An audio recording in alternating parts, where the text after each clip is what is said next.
సంవత్సరాల తరబడి ఎన్ని మందులు వాడినా మీ మోకాల నొప్పులు తగ్గట్లేదా? ప్రాణ పెయిన్ క్లినిక్ లో అత్యాధునిక చికిత్స. Welcome to Suman TV. నేను మీ సుమన్ టీవీ. నాకు కోల్కతా ఇన్సిడెంట్కి సంబంధించినటువంటి వాటిల్లో ఇవాళ దేశం మొత్తం త్వరితగతిన జస్టిస్ జరగాలి అని చెప్పేసి కోరుకుంటూ ఉన్నారు. అందులో భాగంగానే ఇవాళ రాష్ట్రపతి ద్రౌపది ముర్ము గారు కూడా మాట్లాడటం జరిగింది దీనికి సంబంధించినటువంటి వాటిల్లో. అండ్ చాలామంది ప్రముఖులు స్పందించడం జరుగుతుంది. అండ్ దీనికి సంబంధించింది సో అటు వెస్ట్ బెంగాల్ గవర్నమెంట్ ఏం చేయబోతుంది, సరైన జస్టిస్ త్వరితగతిన జరిగే అవకాశం ఉందా లేదా, ప్రస్తుతం ఉన్నటువంటి అప్డేట్స్ ఏంటి అనేది ఈరోజు మనతో పాటు హైకోర్టు అడ్వకేట్ రవీంద్రనాథ్ గారు ఉన్నారు. అది వారి మాటలోనే అడిగి తెలుసుకుందాం. Hello sir.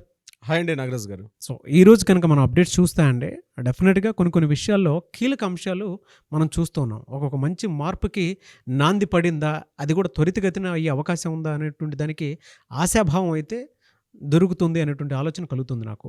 సో జరిగినటువంటి అప్డేట్స్ ఏంటి సార్ అసలు?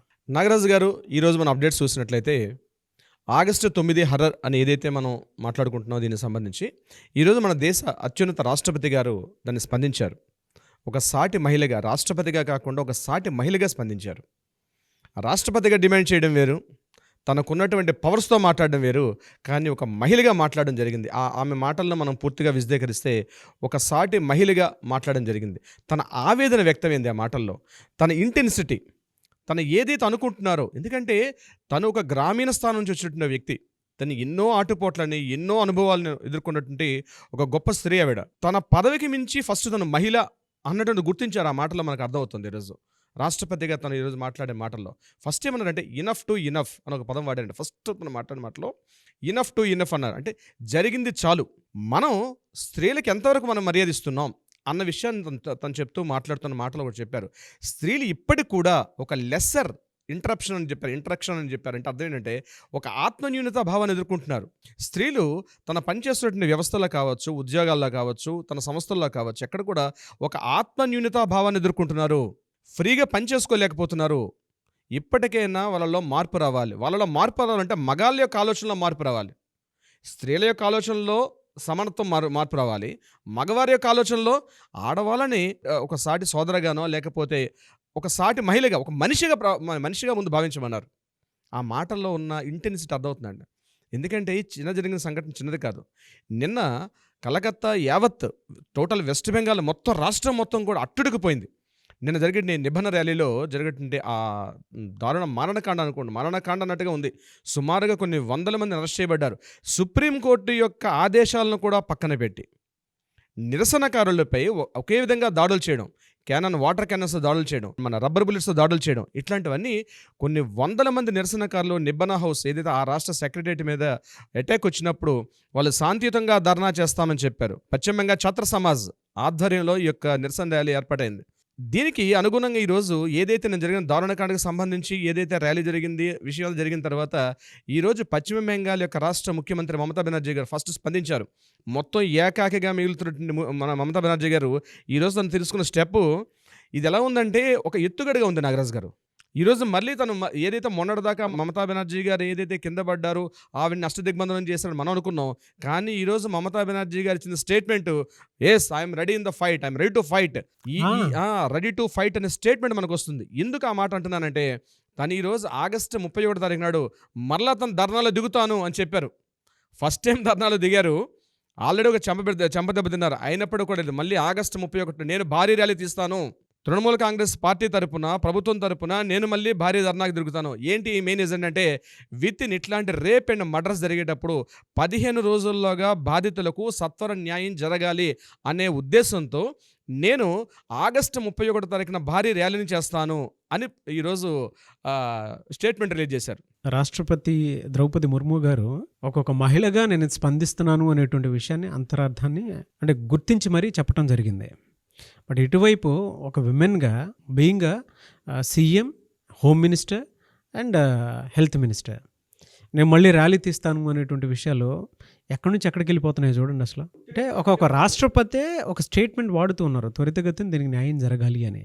నేను ర్యాలీ తీస్తాను అని అంటే మీరు ఇందాక చెప్పినట్లు ఎత్తుగడ ఇది ఎగ్జాక్ట్లీ అది కరెక్ట్ కాదు సార్. ఇది సిచ్యుయేషన్ని రాజకీయ పార్టీలు తమకు అనుకూలంగా మార్చేసుకుంటున్నాయి. నిన్న జరిగిన ర్యాలీలో కమ్యూనిస్ట్ పార్టీలు పూర్తిగా పార్టిసిపేట్ చేయలేదు. ఇది కేవలం బీజేపీ వాళ్ళ యొక్క ర్యాలీ అన్నట్టుగా దాన్ని ప్రోపగాండా చేశారు. బహుశా అయ్యుండొచ్చు, కాకపోవచ్చు. దానికి మనం రాజకీయ పార్టీల విశ్లేషణగా మనం వెళ్ళదలుచుకోలేదు. సంఘటన గురించి మనం మాట్లాడదు. ఎందుకంటే రాజకీయ పార్టీ విశ్లేషణకి వెళ్తే మనం అనుకున్నటువంటి సబ్జెక్ట్ డీవియేషన్ అయ్యే అవకాశం ఉంటుంది. ఎస్. సో మన సబ్జెక్ట్ మీద ఉందాం నాగరాజు గారు. విషయం ఏంటంటే ఇక్కడ నిన్న పూర్తిగా ఏ పార్టీ వాళ్ళు ఆ పార్టీకి అనుకూలంగా మార్చేసుకున్నారు. తృణమూల కాంగ్రెస్ పార్టీ, వామపక్ష పార్టీలు పూర్తిగా ఈ యొక్క ర్యాలీని నిషేధించారు. బీజేపీ పార్టీ తనకు అనుకూలంగా మార్చుకుంది. నిన్న అమిత్ మాల్యా గారు పెట్టినటువంటి ట్విట్టర్లో కూడా, ఆయన పెట్టిన స్టేట్మెంట్లో కూడా ఏదో జాతీయ జెండా ఆ రకమైనటువంటి ఒక మెసేజ్ బయటకు వెళ్తుంది. బట్ ఇది ఏమవుతుందంటే విషయాన్ని దారి మళ్లించే ప్రయత్నం చేస్తున్న రాజకీయ పార్టీలు, ఇది ప్రజలు గుర్తుంచుకోవాల్సిన అవసరం ఉంది. ఇక్కడ జ్యుడిషియల్ వ్యవస్థ స్థిరంగా ఉంది. అక్కడ జరుగుతున్నటువంటి జ్యుడిషియల్ వ్యవస్థ స్థిరంగా ఉంది. కానీ ఈరోజు రాజకీయ పార్టీలు దాన్ని మిస్గైడ్ చేసి మిస్లీడ్ చేసే ప్రయత్నాలు చేస్తున్నాయి. చూద్దాం 31 తారీఖు నాడు ర్యాలీ మమతా బెనర్జీ గారు ఏం చేస్తారు, దీని యొక్క పరిణామాలు ఎలా ఉంటుంది, 31 తారీఖు మనం మాట్లాడే డిబేట్లో మళ్ళీ మనం మాట్లాడదాం. అది చేయనిస్తారా సార్? అసలు ఏం మొహం పెట్టుకుని చేస్తారు అనేటువంటిది అయితే ప్రతి ఒక్కరికి అనిపిస్తుంది కదండి. అక్కడ ఏం జరుగుతుంది, దేశం మొత్తం అట్టుడిగిపోయేలాగా వెస్ట్ బెంగాల్లో జరుగుతున్నటువంటి దానికి కళ్ళకు కట్టినట్టుగా మనం చూస్తూ ఉంటే భయాందోళనతో కూడుకున్నటువంటి వాతావరణం. వాళ్ళ ఎమోషన్స్ని మనం ఎక్కడన్నా ఆపేలా ఉందా? కూర్చున్న మనకే తెలియనటువంటి ఒక ఆవేదన, ఆక్రోశం, ఉద్వేగం బయటకు వచ్చేస్తూ ఉంది. అరే మన ఇంట్లో జరిగినటువంటి ఇన్సిడెంట్ అని మనమే ఫీల్ అవుతున్నాం. చాలా చాలా బాధలో, ఆందోళనలో దీన్ని బలంగా ముందుకు తీసుకొని వెళ్తూ ఉన్నాం సరైన జస్టిస్ కోసం. పోస్ట్ పోన్లు చేసుకుంటూ ర్యాలీ తీస్తాను అని అంటే గోయింగ్ సమ్వేర్ అనేది. అంటే దీనికి సంబంధించింది ఇంకొకటి కూడా మనం మాట్లాడుకోవచ్చు అంటారా? అంటే దీనికి పర్టికులర్గా ఏవైతే ఇలాంటి పరిణామాలు చోటు చేసుకుంటున్నాయో అక్కడ రాష్ట్రపతి పాలన వచ్చే అవకాశం ఉందని మనం భావించవచ్చంటారా? రాష్ట్రపతి పాలన దిశగా యాక్చువల్గా ప్రజాస్వామ్య ప్రభుత్వంలో రాష్ట్రపతి పాలన రావాలని ఎవరు కోరుకోరు. ఎందుకంటే ప్రజాస్వామ్యబద్ధంగా ఎన్నికైంది మమతా బెనర్జీ పార్టీ. తృణమూల కాంగ్రెస్ పార్టీ ఒక నాయకురాలుగా తను ఏర్పాటైన తర్వాత వ్యవస్థల లోపల సంఘటన జరిగింది.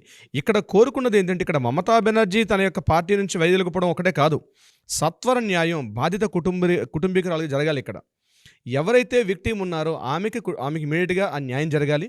అట్ ద సేమ్ టైం ఎవరైతే మనం కల్ప్రిట్స్ అనుకుంటున్నామో, ఎవరైతే అనుకుంటున్నామో సంజయ్ రాయ్ కావచ్చు, సందీప్ ఘోష్, ఈ పేర్లు, దానికి సంబంధించి మరొక 14-15 మంది పేర్లు కనిపిస్తున్నాయి. ఇందులో మొత్తం డైరెక్ట్ అండ్ ఇండైరెక్ట్గా ఇన్వాల్వ్మెంట్ అయిన పేర్లు మొత్తం లెక్క వేస్తే 42 మంది వచ్చారు. ఈ 42 మంది ఎవరైతే ఉన్నారో నిజంగా వీళ్ళు ఇన్వాల్వ్ అయ్యారా లేదని విషయం తెలియపరుస్తూ వీళ్ళకి సరైన శిక్ష విధించాలి. అంటే ఫాస్ట్ ట్రాక్ కోర్ట్స్ అని ఏర్పాటు అవ్వాలి. ఇక్కడ ఫస్ట్ ఏంటంటే ఫాస్ట్ ట్రాక్ కోర్ట్ అంటే ముఖ్యంగా ఇటువంటి సంఘటనలు జరిగే సందర్భంలో 15 రోజుల్లోగా సత్వర న్యాయం జరిగేటట్టుగా జరగాలి. ఇంకొక విషయం, అసెంబ్లీలో కూడా బిల్లును ప్రవేశపెడతానని చెప్తున్నారు ఈరోజు మమతా బెనర్జీ గారు. తొందరగా అసెంబ్లీ సెషన్ కొత్తగా స్టార్ట్ చేస్తాం. ఈ అసెంబ్లీ సెషన్లో especially rape and murder case సంబంధించి ఒక ప్రత్యేక బిల్లును ప్రవేశపెడతాం. ఈ బిల్లు మీద అందరూ అంగీకారం తెలపాలి అని అంటున్నారు. అంటే ఉన్నటువంటి బిల్స్ చాలా ఉన్నాయి. కొత్తగా ఆల్రెడీ నిన్న అన్నపూర్ణాదేవి గారు ఇచ్చినటువంటి ఏదైతే సెంట్రల్ చైల్డ్ వెల్ఫేర్ డిపార్ట్మెంట్ తాలూకా చీఫ్ సెక్రటరీ ఇచ్చినటువంటి స్టేట్మెంట్లో కూడా ఆల్రెడీ దీని మీద ఇన్ని ఫాస్ట్ ట్రాక్ కోర్ట్స్ ఉన్నాయి, వాటి ముందు యూజ్ చేసుకోండి అని. ఇక్కడ సెంట్రల్ గవర్నమెంటు, స్టేట్ గవర్నమెంటు వ్యవస్థలు డిస్టర్బ్గా అయిపోయినాయండి మొత్తం. బహుశా ఇప్పుడు మీరు చెప్పిన రాష్ట్రపతి పాలన ఏదైతే అంటున్నారో, ఈ వ్యవస్థ ఎప్పుడైతే డిస్టర్బెన్స్ అయిపోతుందో, రాజకీయ పార్టీలు ఎప్పుడు తమ ఇండివిజువాలిటీకి వాడుకుంటారో, పవర్లో ఉన్నటువంటి ఎవరైతే పార్టీలు ఉన్నాయో, ఏదైతే ఈరోజు మమతా బెనర్జీ పార్టీ ఈరోజు టోటల్గా కంప్లీట్గా దాన్ని మిస్లీడ్ చేస్తున్నారు. అటువంటి సందర్భంలో రాష్ట్రపతి పాలన వచ్చే అవకాశం ఉంది. బట్ పరిస్థితులు ఏమవుతాయండి, ఒక్కొక్క రోజుకి ఒక్కొక్క రకం పరిణామం వైపు టర్న్ అవుతుంది. కాబట్టి రాష్ట్రపతి పాలన వచ్చే దిశ ఉంటుందా అంటే 50-50గా చెప్పొచ్చు. మనకి జరుగుతున్న పరిణామాలు చూస్తుంటే 50-50% జరిగే అవకాశాలు ఉంటాయి. దీన్ని మోడీ హైజాక్ చేస్తారా, మోడీ గవర్నమెంట్ హైజాక్ చేస్తారా, లేకపోతే తృణమూల పార్టీ హైజాక్ చేస్తుందా? ఇది ఇక్కడ పార్టీ వైపు వెళ్ళిపోయిందండి. సిచ్యువేషన్స్ మెల్లగా మారుతూ అసలైన కల్ప్రిట్స్, అసలైనటువంటి దోషులు, అసలైన ఎక్యూజ్డ్ ఎవరైతే ఉన్నారో ఇక్కడ అంటే ఒక సంఘటన జరిగేటప్పుడు భారతదేశంలో మొదటి నుంచి ఒక ఆనవాయితీ ఏంటంటే, ఒక సంఘటన జరుగుతుందండి, సంఘటన జరిగేటప్పుడు సంఘటనని సైడ్ చేసే అవకాశం ఇంకోటి ఉంటుంది. ఈ సంఘటన చెప్పొచ్చో చెప్పకూడదు తెలియదు నాగరాజు గారు. ఎగ్జాక్ట్లీ మన హైదరాబాద్లో కూడా, మన రాష్ట్రంలో కూడా ఇలాంటి ఒక సంఘటన జరిగింది. అదే బషీర్బాగ్ కాల్పుల కేసు. అది ఆగస్టు 28, 2000 సంవత్సరం జరిగింది. నిబంధన ర్యాలీ ఆగస్టు 27 జరిగింది. అంటే ఏదైతే 24 సంవత్సరాల క్రితం మన హైదరాబాద్లో ఫేస్ చేస్తున్న పరిస్థితి ఏదైతే ఉందో, ఎగ్జాక్ట్లీ ఒక రోజు ముందు, 24 సంవత్సరాల తర్వాత ఒక రోజు ముందు సేమ్ సిచ్యువేషన్ ఈరోజు వెస్ట్ బెంగాల్ జరిగింది. ఆ రోజు ఎప్పుడైతే సంఘటన జరిగిందో, ఆ రోజు బషీర్బాగ్ కాల్పుల కేసుగా మనం ప్రధానంగా చెప్పుకున్నాం. ఆ రోజు దివంగత వైఎస్ రాజశేఖర గారు ఆ రోజు అక్కడ నిరాహారదీక్షలో కూర్చున్నారు, ఫాస్టింగ్లో కూర్చున్నారు. వ్యవస్థ మొత్తం అంటే విద్యుత్ సంస్కరణల మీద, పెరిగిన విద్యుత్ ఛార్జీల మీద రాజశేఖర గారు అక్కడ దీనిలో కూర్చున్నారు.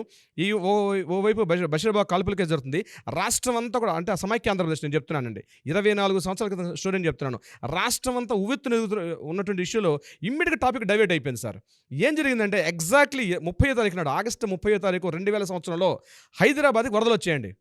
ఎప్పుడో ప్లేగ్ మన కులీ కుతుబ్ షా టైంలో వచ్చినటువంటి అత్యంత వరదలు సేమ్ అదే సిచ్యుయేషన్ ఆగస్టు 30వ తారీఖున జరిగిందండి వరదలు. రాష్ట్రం మొత్తం కూడా అట్టుడికిపోయింది. అప్పుడు సమైక్య ఆంధ్రప్రదేశ్లో హైదరాబాద్కి వరదలేంటి, మూసీకి వరదలేంటి, మొత్తం టాపిక్ ఏదైతే ఆ రోజు పార్టీలందరూ టోటల్ ప్రతిపక్ష పార్టీలన్నీ కూడా ఒకేసారి ఉధృతంగా అటాక్ చేసి మన ఆనాటి టీడీపీ ప్రభుత్వాన్ని ఎక్కడైతే ఇబ్బంది పెట్టే దిశగా ఉంటాయి, ఏం జరిగిందో తెలియదు, ఏ రాజకీయంగా ఎత్తుగడ జరిగిందో తెలియదు, కానీ సడన్గా టాపిక్ డైవర్ట్ అయిపోయి టోటల్ హైదరాబాద్ వరదల మీద మెయిన్ పేజ్లో న్యూస్ అయిపోయింది. బహుశా అలాంటి సిచ్యువేషన్ రాకుండా జరగాల్సిన పరిస్థితి. అంటే ఇవన్నీ కూడా రాజకీయ కారణాలు ఉంటాయండి. నిన్న జరిగిన నిబంధన ర్యాలీ అనేది కొన్ని వేల మంది ఆందోళనకారులు వచ్చి అక్కడ ప్రొటెక్ట్ చేస్తున్న సమయంలో ఇలా ఈ నిరసనకారుల టైంలో మమతా బెనర్జీ ఏ ఎత్తుగడ వేస్తారని మేము చూస్తున్నామండి. నాగరాజు గారు, రాజకీయ ఎత్తుగడలు ఎట్నుంచి ఇటు మళ్ళుతాయో తెలియదు, ఎట్నుంచి డైవర్ట్ చేసుకుంటూ తెలియదు. నా ఉద్దేశం ఏంటంటే ఏదైతే ఈరోజు ఆగస్టు 9 హర్రర్ అని మనం మాట్లాడుకుంటున్నామో, దయచేసి ఏదైతే కోర్టులో తొందరగా యాజ్ బీయింగ్ ఎన్ అడ్వకేట్ నేను చెప్తున్నాను, సత్వరంగా తీయకపోతే ఈ రాజకీయ నాయకులు, రాజకీయ పార్టీలు దీన్ని కంప్లీట్గా మిస్గైడ్ చేసి అసలు విషయాన్ని పక్కన పెట్టి దోషులు తప్పించుకోవడానికి, సాక్ష్యాలు తారుమారడానికి అవకాశాలు ఉంటాయి. అంటే ఈ సీన్ని దగ్గరగా చూస్తున్నాం కాబట్టి ఈరోజు మమతా బెనర్జీ ఆగస్టు 31న ర్యాలీ అంది. ఇది ఏదో ఎత్తుగడగా కనిపిస్తుంది. ఈరోజు ఒక్కొక్క ఎంటైర్ దేశం ప్రధానటువంటి వ్యక్తి అందరూ కూడా ఇన్వాల్వ్మెంట్ అయిన త్వరలో మరలా ఎగేంత ఆగస్టు 31 ర్యాలీ అని తీయడం ఎట్నుంచి ఎడదారి తీస్తుందో తెలియట్లేదు. కాబట్టి తొందరగా ఈ విషయంలో కల్ప్రిట్కి కానీ తొందరగా వాడిని ఆ కల్ప్రిట్ని ఇమీడియట్గా మనం శిక్షించే దిశగా మనం ప్రయత్నాలు చేయకపోతే అంటే సిచ్యువేషన్ తారుమారే అవకాశం ఉంటుంది. నాగరాజు గారు, ప్రతిపక్షాల నుంచి ఏదైతే ఒత్తిడి వస్తుందో తన రాజీనామాపై మమతా బెనర్జీకి సంబంధించి దీన్ని బలంగా తిప్పికొట్టారు ఈరోజు మమతా బెనర్జీ. ఇదే సంఘటనలు, ఇదే క్రైమ్ సీన్లు, ఇదే రేప్ సీన్లు ఉత్తరప్రదేశ్లో, ఇదే విధంగా అట్ ద సేమ్ టైం మధ్యప్రదేశ్లో, మణిపూర్లో జరిగేటప్పుడు ఆ రాష్ట్ర ముఖ్యమంత్రులు రాజీనామా చేశారా అని తిరిగి మళ్ళీ క్వశ్చన్ చేయడం జరిగింది. అంటే అంతకన్నా పెద్ద ఇష్యూ కాదు, ఇది చాలా చిన్న విషయం అన్నట్టుగా మాట్లాడుతున్నారు ఆవిడ. మార్నింగ్ నుంచి మాట్లాడేటప్పుడు ఏం చేశారు, బాధిత కుటుంబీకురాలకి సారీ చెప్పారు. రాష్ట్ర ప్రభుత్వం తరపున మేము సరైనటువంటి మేము హెల్ప్ చేయలేకపోయా అన్నట్టుగా ఒక సారీ అని ఒక పదాన్ని వాడారు. మధ్యాహ్నం వరకల్లా తను వెంటనే యూటర్న్ తీసుకొని నన్ను ఇమీడియట్గా రిజైన్ చేయమంటున్నారు, రాజీనామా చేయమంటున్నారు. కానీ ఇదే సంఘటనలో జరిగినప్పుడు మీరు అట్లా రాజీనామా చేశారా అని మళ్ళీ ప్రతిపక్షాలకి ఆవిడ ఒక రిటార్ట్ ఇవ్వడం జరిగింది. దీనికి సంబంధించి ముఖ్యంగా కంగనా రనౌత్ గారు ఒక స్టేట్మెంట్ ఇచ్చారు. షేమ్ఫుల్ అన్నారు ఆవిడ. ఇదొక షేమ్ఫుల్ అని చెప్తూ యోగి ఆదిత్యనాథ్ లాంటి వ్యక్తి కానీ వెస్ట్ బెంగాల్ ఉండగలిగితే, ముఖ్యంగా బుల్డోజర్స్ ఆయన చేసినటువంటి ఎక్కువగా చేసిందంతా బుల్డోజర్స్, అంటే కోర్టులు చట్టాలు ఏమీ లేకుండా ఇమీడియట్గా రిజల్ట్ ఇవ్వడం జరిగింది. అక్కడ అట్లాంటిది తీసుకోగలుగుతారు. సో వెస్ట్ బెంగాల్ అట్లాంటిది రావాలని కోరుకోవడంలో కంగనా రనౌత్ గారు ముఖ్యంగా గట్టిగా ఈరోజు ఒక ప్రెస్ మీట్లో తను చెప్పడం కూడా జరిగింది.